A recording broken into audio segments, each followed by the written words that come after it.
Pendennis Castle is worth doing, but only if you go in expecting a fortress on a Cornish headland, not a pretty little castle with a few rooms and a quick wander.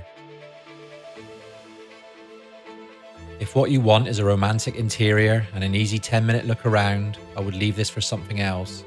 Pendennis is at its best when you want the full sight: the keep, the ramparts, the batteries, the tunnels, the barracks, the guns, and those wide views out across Falmouth Bay.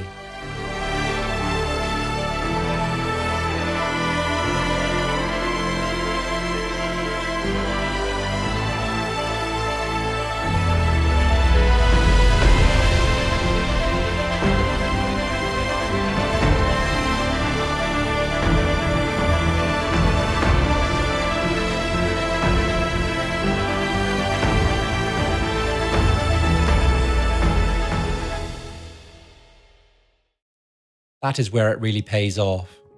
Not in one building, not in a quick wander.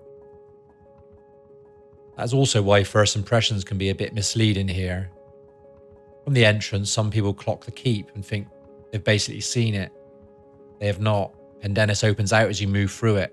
The further you go, the more it feels like a proper defensive headland, rather than a single historic building. You're reading the coastline as part of the site. You can see why this spot mattered, because the whole place is built around command of the water, not just around looking picturesque on it. What makes Pendennis good is the mix. You have the sea and the harbour views, but also that military weight of the place. Guns, artillery positions, tunnels, heavy stonework, open grass defences, and those later wartime layers that stop it feeling stuck in one period. It starts with Henry VIII, but it does not end there, and that gives the visit more range than a castle that is only about one medieval or Tudor story. The museum side helps as well. The Royal Artillery Barracks are part of what makes this feel like a fuller visit rather than just a scenic walk around old walls. You have exhibitions there that tie the military story to Falmouth and to the people who served here. So the visit is not only about looking out from the ramparts and guessing what happened, it gives the place more substance, especially if you want more than views and stone. If a guided tour is running, I would try to catch it. This is the kind of place where a tour can sharpen the whole thing up. Because Pendennis is spread out, and part of the appeal is understanding how the different bits connect. Left to yourself, it is easy enough to enjoy the setting and miss why one battery, one barracks, block, or one stretch of defences matters more than it first looks. For what it is, I think it's good value for the right visitor.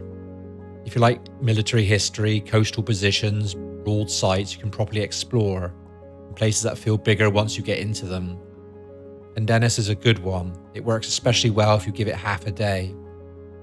If you're only here for a quick look, or you're not especially interested in fortifications, exhibitions, and the wider defensive layout, it can feel a bit thin. For tickets, I would check the current price before you go, but in general it makes more sense if you book ahead. Stay long enough to use the full site, or already have English Heritage membership. Timing matters here because Pendennis usually runs on longer opening hours in summer and shorter ones in winter. So I would not leave this until late in the day and expect it still to feel worth doing. This is one to give some time to, and it's worth checking the opening hours before you set off. Pendennis sits just outside Falmouth, right out on the headland above the harbour. By car, you're simply heading through Falmouth and out towards the castle. By train, Falmouth Docks is the closest station, and from there it's about half a mile uphill walk to the castle. Falmouth town is further back towards the centre, so that is more of a longer walk or a quick taxi. There are buses in that direction as well, but most people either drive or pair it with a time in Falmouth and make their own way out there. Once you get there, there is free parking, which helps, but it's not the kind of site where you just step straight out from the car into the heart of the visit. The main car park has a height barrier, there is a walk-in, and the accessible parking closer to the site is limited. There's a drop-off point at the gate, and I would use that without hesitation if anyone in your group is going to find the walk tiring before you have even started. Access overall is mixed rather than easy. Some parts are more manageable, and the Royal Artillery Barracks are much easier going than the keep. This is still a place with steps, spiral stairs, slopes, uneven ground, and exposed edges. In wet weather, bits of it can be slippery as well if you're bringing a pushchair or have limited mobility, I'd plan to stick to the easier sections rather than expecting to get everywhere. I would not describe Pendennis as a straightforward, easy access heritage stop. It is better to think of it as a site where some visitors will get a lot from selected areas, but not everyone will get the full run of the place comfortably. You have enough here to make it a full-time visit than a bare historic site. There are toilets, a shop, a tea room, picnic space, and enough room to pause between the more exposed parts of the visit. If you're planning to rely on the cafe, I would not leave food too late, particularly on event days or at a quieter time of the year, because service does not always stretch as late as people assume just because the site itself is still open. For families, I think this works best if your children like exploring rather than being entertained. There is open space, there are guns and defences to look at. There's a sense of discovery in the tunnels and wider fortifications. There's enough room for it not to feel cramped.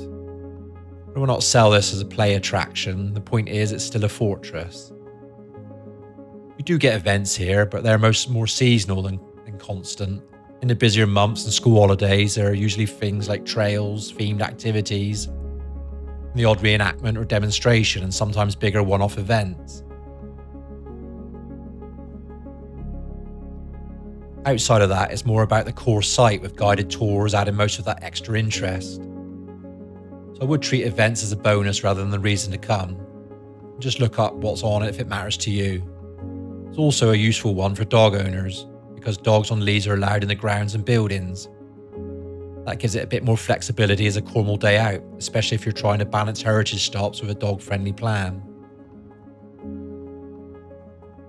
So who is this best for? People who like military history, people who enjoy a big coastal setting with a proper reason behind it, photographers, dog owners and families who are happy exploring a site rather than leading the knots of stage entertainment. Who is it less for? Anyone wanting a very light visit, and anyone for whom stairs, slopes and uneven ground are going to make the day hard work. If I were doing Pendennis, I would book ahead, get there with enough time to roam the wider site, try to catch a tour, and treat the barracks and exhibitions as part of the visit rather than just heading for the views and then leaving. Do that and Pendennis feels like a proper Cornish fortress stop with real weight to it. Rush it and it's much easier to come away feeling shortchanged. Anyway, thanks for watching. Until next time, cheers you.